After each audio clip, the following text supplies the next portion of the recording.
Good morning students. आज हम कक्षा 10 के हिंदी व्याकरण का पाठ शब्द और पद को पढ़ेंगे। मनुष्य एक सामाजिक प्राणी है। वह समाज में भाषा के माध्यम से परस्पर अपने मन के भावों और विचारों का आदान प्रदान करता है। इस प्रक्रिया में जो वाक्य प्रयुक्त होते हैं उनमें वह सार्थक शब्दों का प्रयोग करता है।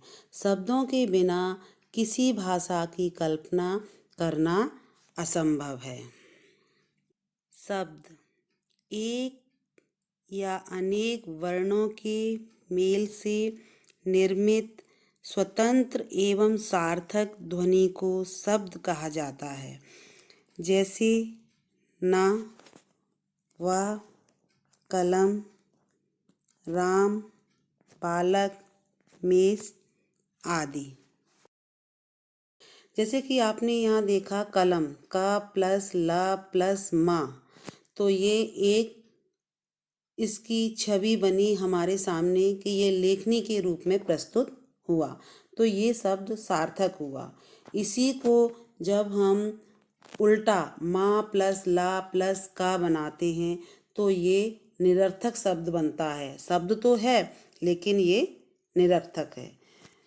दूसरी प्रकार जैसे हम देखेंगे कि शब्द भाषा की एक स्वतंत्र एवं सार्थक इकाई है जो एक निश्चित अर्थ का बोध कराती है। स्वतंत्र है और सार्थक शब्द भी है और निश्चित अर्थ का भी बोध कराती है, तो ये शब्द की परिभाषा है। पद जब कोई शब्द स्वतंत्र न रहकर व्याकरण के नियमों में बंध जाता है तब वह शब्द पद बन जाता है।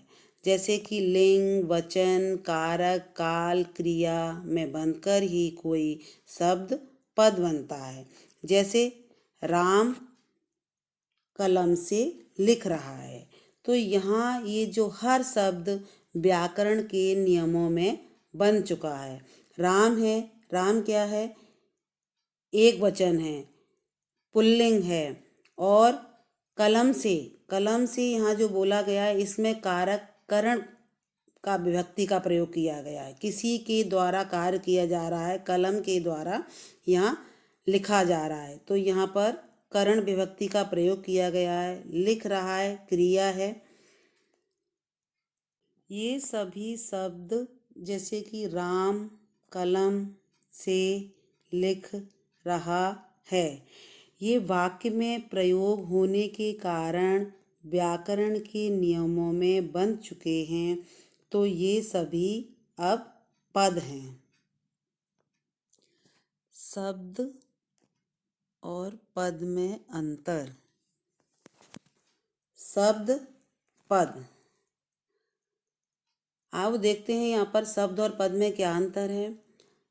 शब्द वर्णों की स्वतंत्र व सार्थक इकाई है। ये शब्द स्वतंत्र होता है और पूर्ण रूप से सार्थक होता है। पद वाक्य में प्रयुक्त शब्द है। शब्द का परिचय मात्र अर्थ होता है।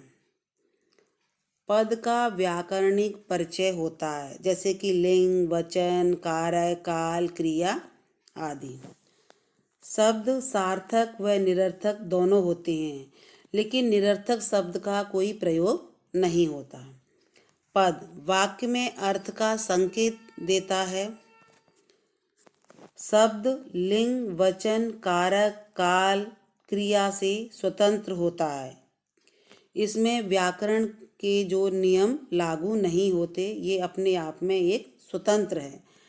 पद में लिंग, वचन, कारक, काल, क्रिया का संबंध होता है, क्योंकि यह पूरी तरह से व्याकरण के नियमों में बंध जाता है।